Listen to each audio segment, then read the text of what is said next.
Bismillahirrahmanirrahim. Assalamualaikum warahmatullahi wabarakatuh. Halo semuanya, perkenalkan nama saya Setia Nurizkiyah, kelas PAIB semester 5. Di video kali ini saya akan menjelaskan URP, Usulan Rencana Penelitian Kualitatif, yang berjudul Implementasi Pembelajaran Daring Mata Pelajaran Pendidikan Agama Islam pada masa pandemi COVID-19. Studi kasus siswa kelas 8 di SMP Plus Al-Falah Biru, Desa Mekargali, Kabupaten Garut.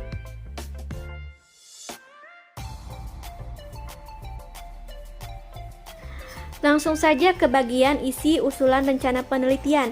Yang pertama ada judul penelitian, kemudian latar belakang, kedua identifikasi masalah, yang ketiga ada rumusan masalah, yang keempat ada tujuan penelitian, kemudian manfaat penelitian, kerangka pemikiran, ada penelitian terdahulu, kemudian teknis pengumpulan data, dan yang terakhir yaitu daftar pustaka. Langsung saja ke bagian latar belakang masalah. Menurut ajaran Islam, pendidikan merupakan kebutuhan dasar manusia karena melalui pendidikan, keimanan, kecerdasan, dan akhlak atau karakter untuk mengembangkan potensi manusia. Hal ini sesuai dengan fungsi dan tujuan pendidikan nasional yang telah dirumuskan dalam Undang-Undang Pasal 1 RI Nomor 20 Tahun 2003 tentang Sistem Pendidikan Nasional menyatakan bahwa pendidikan adalah usaha sadar dan terencana untuk mewujudkan suasana belajar dan proses pembelajaran agar peserta didik secara aktif mengembangkan potensi dirinya untuk memiliki kekuatan spiritual, keagamaan, pengendalian diri, kepribadian, kecerdasan, akhlak mulia, serta keterampilan yang diperlukan darinya, masyarakat, bangsa, dan negara. Undang-Undang Pasal 3 RI Nomor 2003 menyatakan bahwa pendidikan nasional berfungsi mengembangkan kemampuan dan membentuk watak serta peradaban bangsa yang bermartabat dalam rangka mencerdaskan kehidupan bangsa, bertujuan untuk berkembangnya potensi peserta didik agar menjadi manusia yang beriman dan bertakwa kepada Tuhan Yang Maha Esa, berakhlak mulia, sehat, cakap, kreatif, mandiri, dan menjadi warga negara yang demokratis serta bertanggung jawab. Adapun firman Allah Subhanahu wa taala yang membahas tentang pendidikan yaitu Quran Surat Al-Mujadalah ayat 11 yang artinya, hai orang-orang yang beriman, apabila dikatakan kepadamu, berlapanglah dalam majelis-majelis, maka lapangkanlah. Niscaya Allah akan memberi kelapangan untukmu. Dan apabila dikatakan, berdirilah kamu, maka berdirilah. Niscaya Allah akan meninggikan orang-orang yang beriman di antaramu dan orang-orang yang diberi ilmu pengetahuan beberapa derajat. Dan Allah Maha mengetahui apa yang kamu kerjakan. Dalam konteks ini, pendidikan agama Islam dapat diartikan sebagai program yang terencana dalam menyiapkan peserta didik untuk mengenal, memahami, menghayati, hingga mengimani ajaran agama Islam, serta diikuti tuntutan untuk menghormati penganut agama Islam dalam hubungannya dengan kerukunan antara umat beragama hingga terwujud kesatuan dan persatuan bangsa. Pandemi COVID-19 memberikan dampak yang signifikan terhadap berbagai sektor. Pendidikan merupakan salah satu sektor yang juga merasakan dampak pandemi COVID-19. Pandemi COVID-19 memberikan pembatasan sosial terhadap guru dengan murid sehingga semangat belajar tetap harus terlaksana. Meskipun demikian, pembelajaran diperintahkan untuk dilakukan di masing-masing rumah dengan menerapkan konsep pendidikan jarak jauh. Hal tersebut memaksa terjadinya perubahan wajah pendidikan formal di bangku sekolah menjadi belajar dari rumah dengan sistem online yang melibatkan kemampuan teknologi bagi pendidik maupun orang tua murid yang secara penuh mendampingi anak didik dalam proses pembelajaran. Tidak jarang, banyak orang tua murid yang sebelumnya tidak mengenal teknologi sama sekali dituntut kebiasaannya dalam mengoperasikan gadget. Pada dasarnya, pendidikan pembelajaran daring merupakan dilaksanakannya proses pembelajaran pendidikan agama Islam yang menggunakan jarak jauh atau daring antara guru dengan peserta didik. Pendidikan tidak dapat dilakukan secara langsung atau tatap muka, dan penyampaian pesan antara guru dengan murid menggunakan media. Salah satu media yang dapat digunakan dalam proses pendidikan jarak jauh adalah internet. Internet merupakan paduan antara teknologi komputer, teknologi komunikasi, teknologi audiovisual, dan teknologi pembelajaran itu sendiri yang sifatnya hampir menyerupai model pembelajaran secara langsung dan dapat melayani banyak pengguna dalam waktu bersamaan, namun tetap melayani murid dalam kerangka pelaksanaan pembelajaran individual. Sedangkan Wibawanto menyampaikan bahwa pembelajaran yang dilakukan tatap muka maupun dengan jarak jauh harus melibatkan 3 aktivitas utama yang saling berkaitan antara satu sama lain. Yang pertama, aktivitas presentasi, yakni pemaparan atau penyajian bahan pembelajaran. Yang kedua, aktivitas interaksi, yakni aktivitas komunikasi timbal balik antara pembelajar dengan fasilitator maupun antar pembelajar.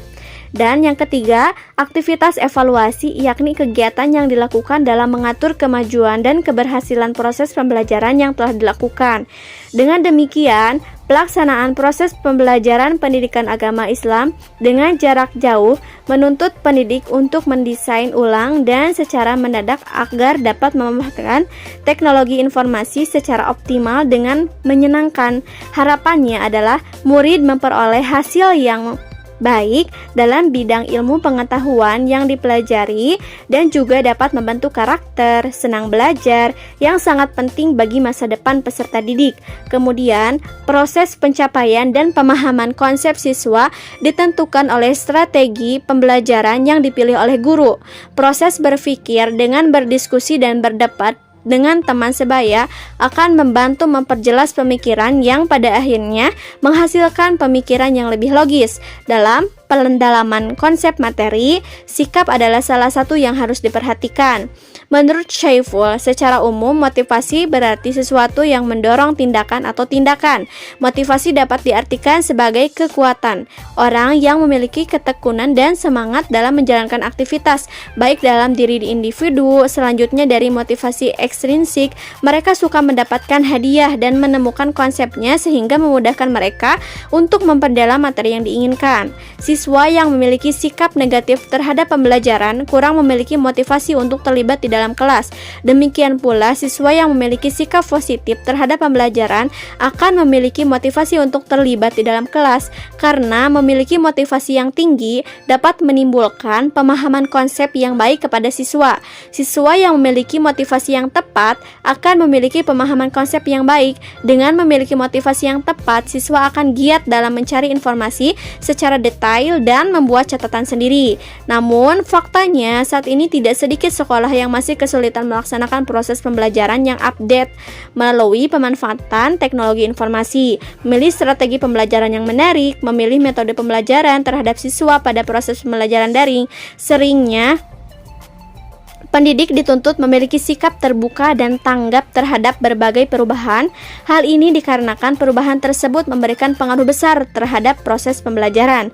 Kesulitan ini bukan hanya muncul dari pendidik saja akibat perintah pemerintah secara mendadak dalam melakukan pembelajaran jarak jauh, melainkan juga faktor lainnya. Banyak sekali kendala-kendala yang ditemukan ketika sekolah dituntut untuk melaksanakan proses pembelajaran daring. Berdasarkan hasil observasi awal bahwa pelaksanaan pembelajaran di SMP Plus Al-Falah Biru mengalami kendala dengan melakukan sekolah online. Fasilitas yang disediakan masih kurang maksimal. Dalam hal ini dapat dicontohkan fasilitas Wi-Fi yang sangat belum maksimal, yang dimana dalam proses belajar online Wi-Fi sangat penting untuk digunakan. Usaha-usaha guru dalam proses belajar mengajar masih kurang maksimal.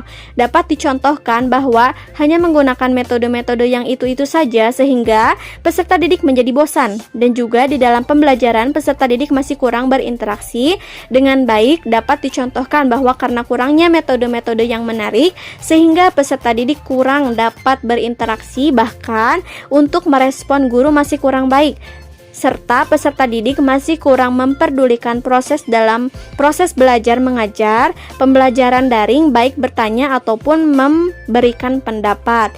Dengan demikian, dari latar belakang di atas, sangat menarik untuk dilakukan sebuah penelitian tentang implementasi pembelajaran daring mata pelajaran pendidikan agama Islam pada masa pandemi COVID-19, studi kasus siswa kelas 8 SMP Plus Al-Falah Biru Desa Mekargalih Kabupaten Garut. Yang selanjutnya yaitu tentang identifikasi masalah.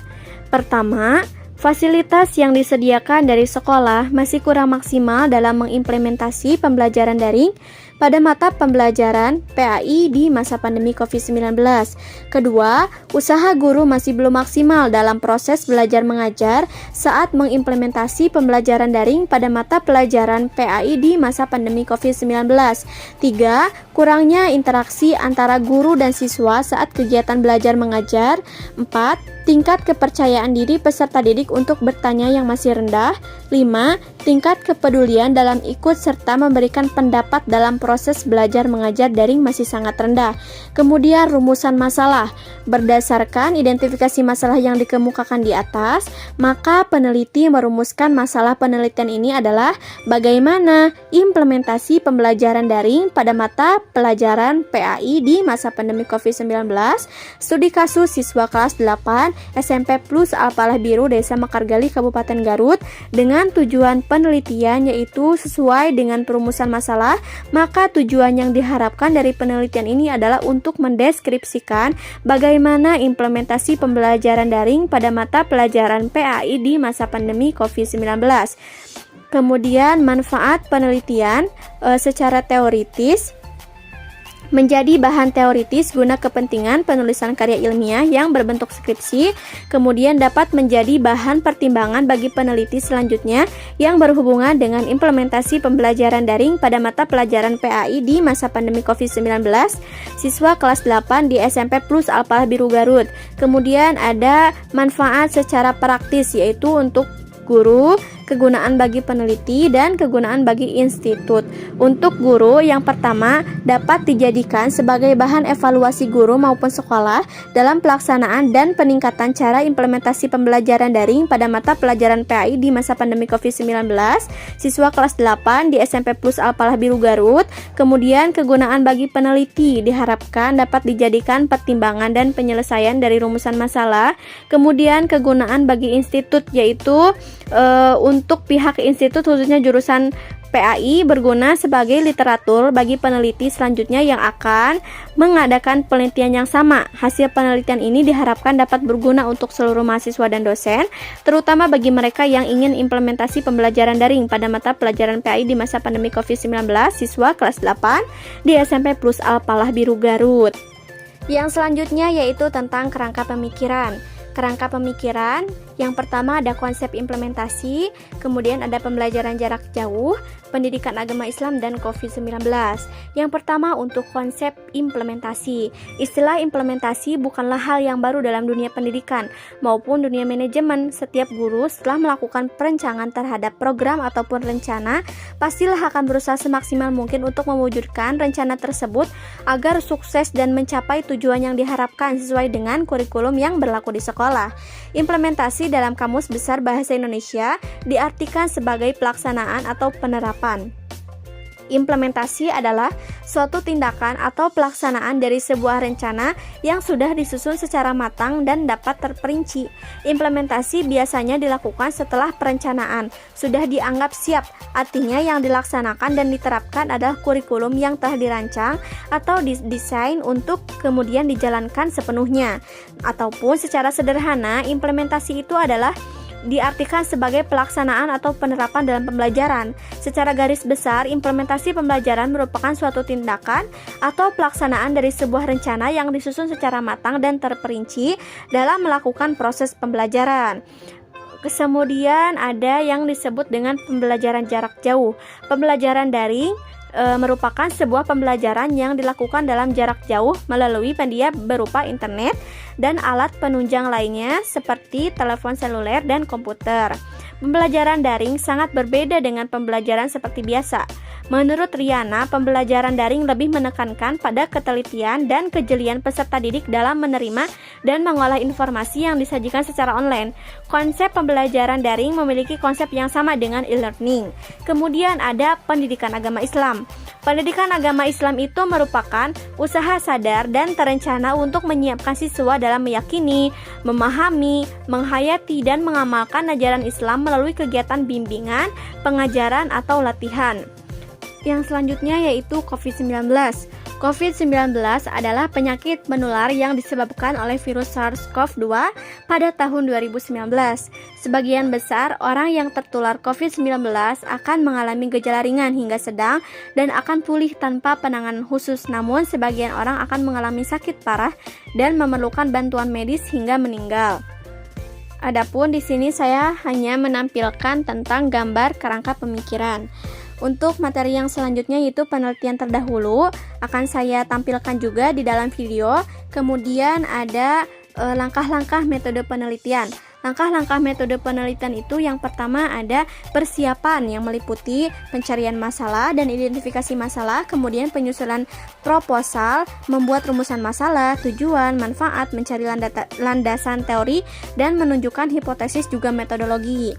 Kemudian ada pengumpulan data di lapangan atau pelaksanaan penelitian meliputi observasi, wawancara, dan pengumpulan dokumen, serta mencari sumber-sumber yang dapat mendukung.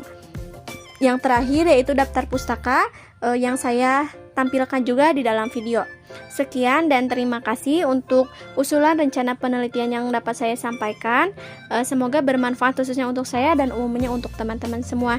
Sekian dan terima kasih. Wassalamualaikum warahmatullahi wabarakatuh.